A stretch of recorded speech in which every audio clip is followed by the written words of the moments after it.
જય શ્રી કૃષ્ણ બાળકો, કેમ છો બધા? મજામાં તો છો ને? હું પણ મજામાં છું. ચાલો તો આજની વાર્તા સાંભળીએ.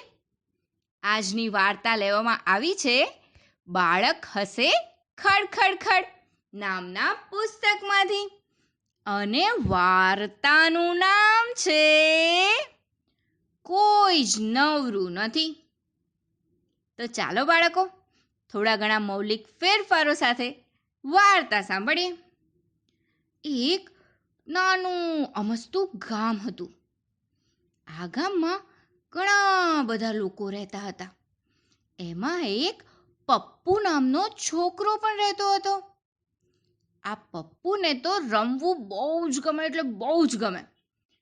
એ તો આખો દિવસ તમે રમવા મૂકો ને તો બસ રમ્યા જ કરે. પણ એને કંઈ કામ કરવું ના ગમે. એને એના મૈયા અને પિતાજી કંઈ કામ બતાવે ને તો એ ચોખ્ખી ના પાડી દે. ના, મને તો રમવું છે, હું કંઈ કામ નહીં કરું. અરે, એની શાળાનું ગૃહ કાર્ય પણ ના કરે આ પપ્પુ તો. એની મૈયા એને બહુ ટોકતી, પણ તોય પપ્પુ તો કંઈ જ ના કરે. એક દિવસ બન્યું એવું કે સવારમાં ઉઠી ને પપ્પુ તો ઘરમાં બેઠો હતો. બેઠા એકલા એ તો કંટાળી ગયો. કારણ કે બધા જ બાળકો તો એમના મૈયાને મદદ કરતા હતા. કોઈ જ રમવા આવવા તૈયાર નહોતું. એટલે પપ્પુ તો કોણ મારી સાથે રમે, ચાલ હું કોઈ ભાઈ બંધ શોધું, એમ કરીને એ તો નીકળી પડ્યો ઘરની બહાર. ચાલતા એ તો આગળ જવા લાગ્યો. આગળ જતા ત્યાં એક મોટું વડનું ઝાડ આવ્યું. એ વડના ઝાડ ઉપરથી એક ખિસકોલી ઉતરી કરતી.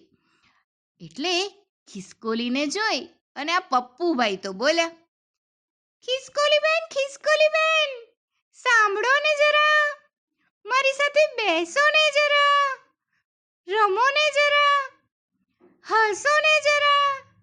એ ખિસકોલી બેન, મારી સાથે વાતો કરો ને જરા.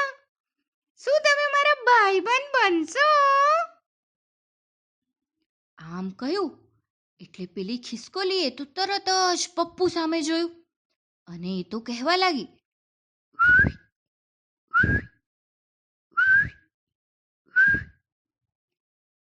તું હસ ને તું રમ, તું એકલો જ વાતો કર. અરે, તને ખબર નહીં હોય, પણ મારે તો બહુ જ કામ છે. હું તો ખાવ ખોળવા માટે અહીં દોડીશ ને તહીં દોડીશ. એ જ તો મારી રમત છે. અને મારે મારું કામ તો કરવું જ પડે. હો પપ્પુ, તું રમ. ને આમ કહેતા પેલી ખિસકોલી તો ભાગી ગઈ. ખિસકોલીને ભાગી જતી જોઈ ને પપ્પુ તો નિરાશ થઈને આગળ ચાલવા લાગ્યો. કંઈ નહીં, ચાલ કોઈ બીજા મિત્રને શોધું. એમ કરતા પપ્પુ તો આગળ જતો હતો. ત્યાં જ એને આમ તેમ ઉડતી એક નાની અમસ્તી ચકલી જોઈ. ફર આમ ઉડતી હતી ચકલી અને વચ્ચે ચી ચી ચી પણ કરી લેતી હતી. ચકલીને જોઈ ને પપ્પુ તો બોલ્યો, ચક્કી બેન, આવો ને અહીં, મારી સાથે રમો ને, મારી સાથે હસો ને, અરે જરીક બેસો ને. ત્યાં તો પેલી ચકલી ઉડતા જ પપ્પુને કહેવા લાગી, ચી ચી ચી ચી. ના પપ્પુભાઈ ના, મારે ના જરાય નવરાશ. મારે તો તણખલું લાવવું છે ને મજાનો માળો બાંધવો છે. મારે તો બહુ કામ છે પપ્પુભાઈ, હું નહીં રમી શકું. તું જ બેસ ને તું જ રમ. ને આમ કહી ને ચકલી તો ફર કરતી ઘણી આગળ ઉડી ગઈ. પપ્પુ તો ચકલીને ઉડતી જ જોઈ રહ્યો અને જાણે મનમાં અને મનમાં વિચારવા લાગ્યો, અરે આ ખિસકોલી બેન ને ચકલી બેન ને વળી આટલા બધા કામ હોતા હશે અને મારે મારે કાંઈ નહીં કરવાનું. આમ વિચારતો પપ્પુ તો આગળ જતો હતો. ત્યાં તેણે એક મધમાખી જોઈ. મધમાખી ગું કરતી ઉડતી હતી. એને જોઈ ને પપ્પુએ પૂછ્યું, મધમાખી મધમાખી, તમે મારી સાથે રમશો? મારી સાથે વાતો કરશો? મારી સાથે બેસશો? પણ ત્યાં તો પેલી મધમાખીએ કહ્યું, ના ના ના ના ના હો, મારે તો બહુ જ કામ છે. ઘણા બધા ફૂલોનો રસ ચૂસવાનો છે અને એમાંથી મીઠું મીઠું મધ બનાવવાનું છે. હું નહીં રમી શકું, હું નહીં બેસી શકું. આમ કહેતા મધમાખી તો દૂર દૂર ફૂલોના બગીચા પાસે ઉડી ગઈ. પપ્પુ તો ચાલતો નિરાશ થતો આગળ આગળ ચાલ્યો.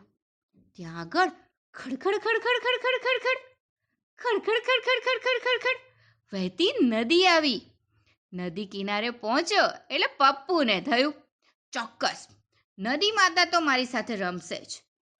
પણ એણે જેવું પૂછ્યું, નદી માતા મારી સાથે રમશો જરા, મારી સાથે બેસશો જરા. ત્યાં તો નદી માતાએ બહુ જ પ્રેમથી કહ્યું, દીકરા, હું બેસી ના શકું.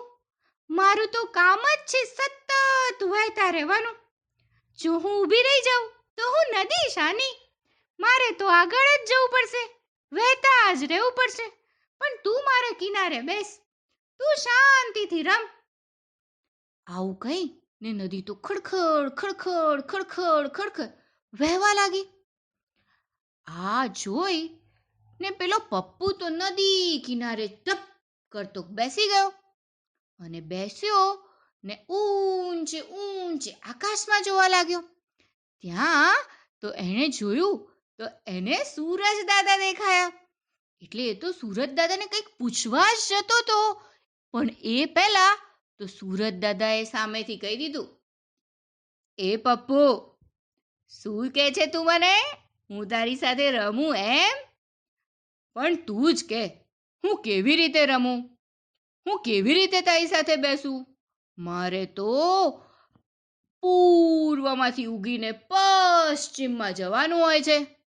જો હું ફરતો બંધ થઈ જાઉં તો પછી સવાર, બપોર ને સાંજ નહીં પડે.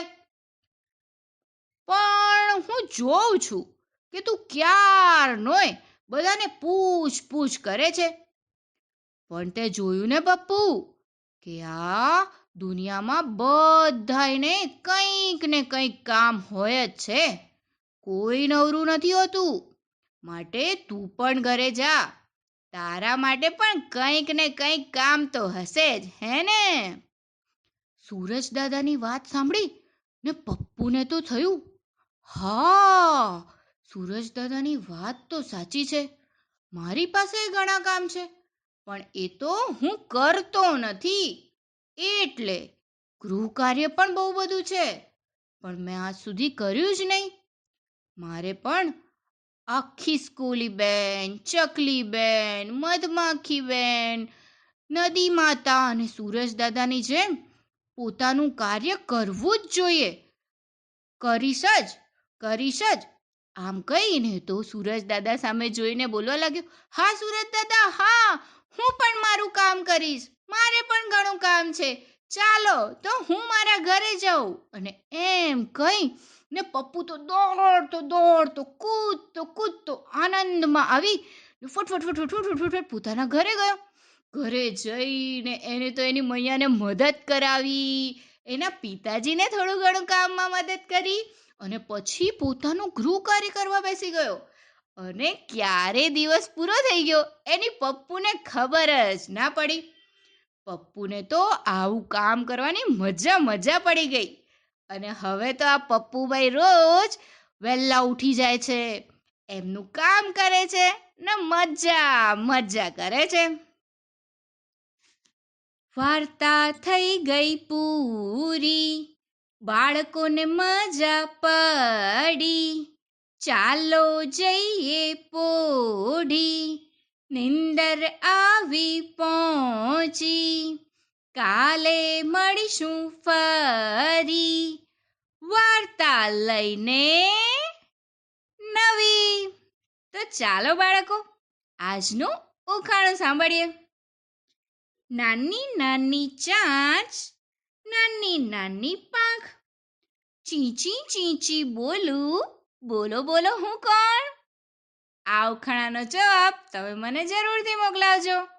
હું તમારા જવાબની રાહ જોઈશ. આવજો બાળકો. જય શ્રી કૃષ્ણ. નમો નમઃ.